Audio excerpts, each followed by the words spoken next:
It all started with a padlock on my lakefront gate, a simple barrier that would unravel a web of corruption and deceit in our quiet Pinewood Estates neighborhood. I'd moved into my lakefront home a year ago, drawn to the serene waters of Willow Lake and the promise of a peaceful life.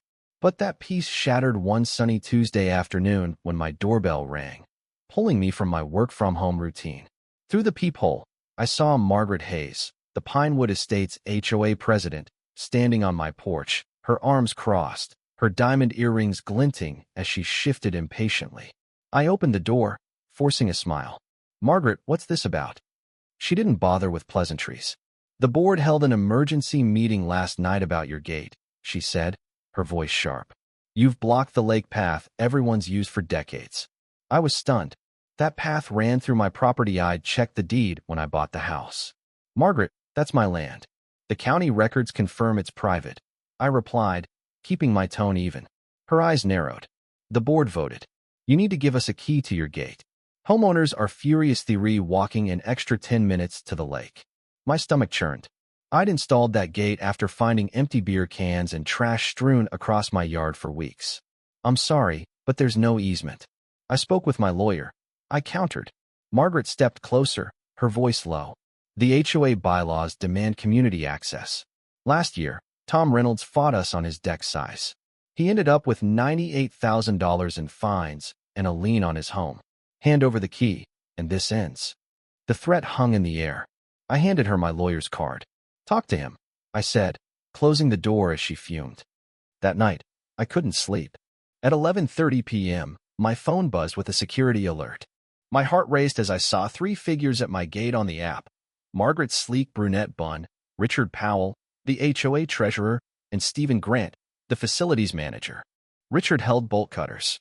I hit record and called the police. "Someone's trying to break into my property," I told the dispatcher, my voice shaking. By the time Officer Daniel Brooks arrived, the trio was gone, but my lock bore deep scratches. "This is attempted breaking and entering," he said, noting the footprints in the soil. As he wrote his report, Margaret and Richard pulled up in an SUV. "Officer, thank goodness," Margaret called, her tone saccharine. "We were checking community property this homeowner illegally blocked." Daniel wasn't swayed. "County records say this is private land.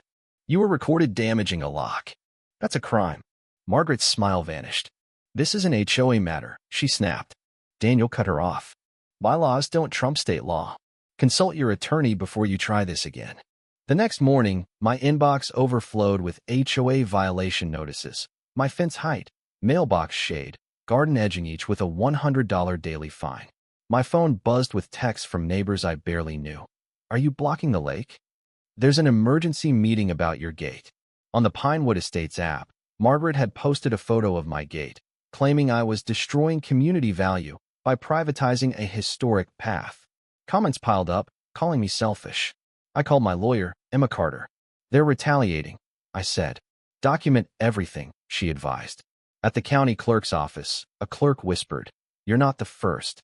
The HOA's been claiming private lakefronts as community land for years. They tried altering zoning maps in 2018. Armed with my deed and survey, I felt a flicker of confidence. But at 4:30 p.m., I returned from the store to find my lock smashed, replaced with a shiny new one and a note: "Community access restored.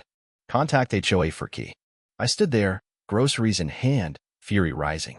Officer Laura Mitchell arrived, photographing the evidence. "This is vandalism," she confirmed. My neighbor, Evelyn Brooks, an elderly widow, shuffled over.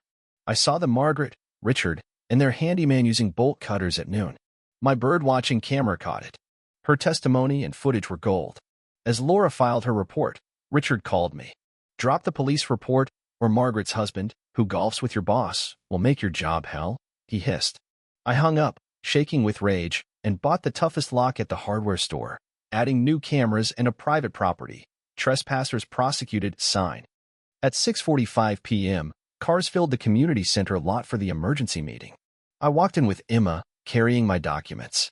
The room hushed as Margaret, at the podium, faltered. "This is a private meeting," she snapped. Emma stepped forward. "My client's a homeowner, and this meeting violates your bylaws requiring 2 weeks' notice." Whispers spread. Officer Laura entered with 2 colleagues. Margaret Hayes, Richard Powell, Stephen Grant, we need to talk about property destruction, she said. The room erupted.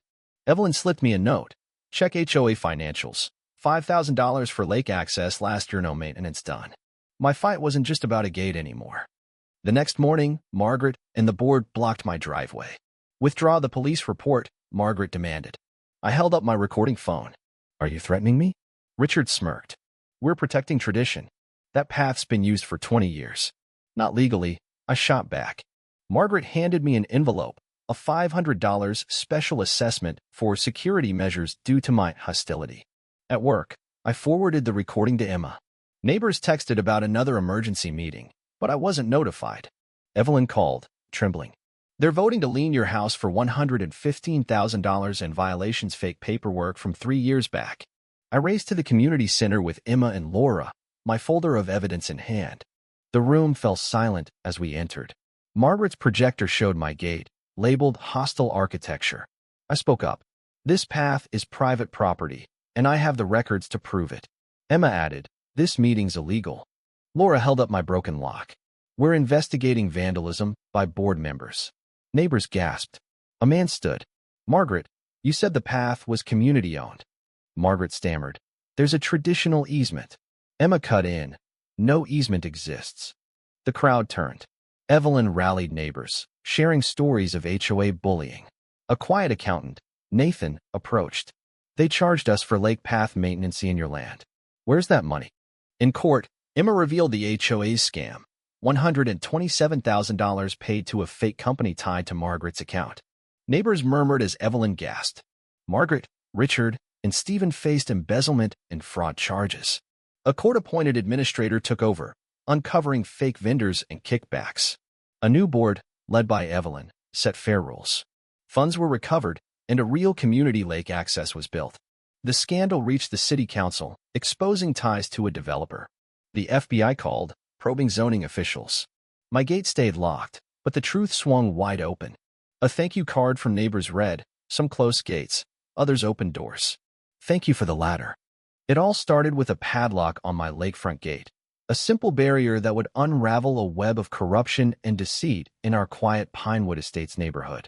I'd moved into my lakefront home a year ago, drawn to the serene waters of Willow Lake and the promise of a peaceful life.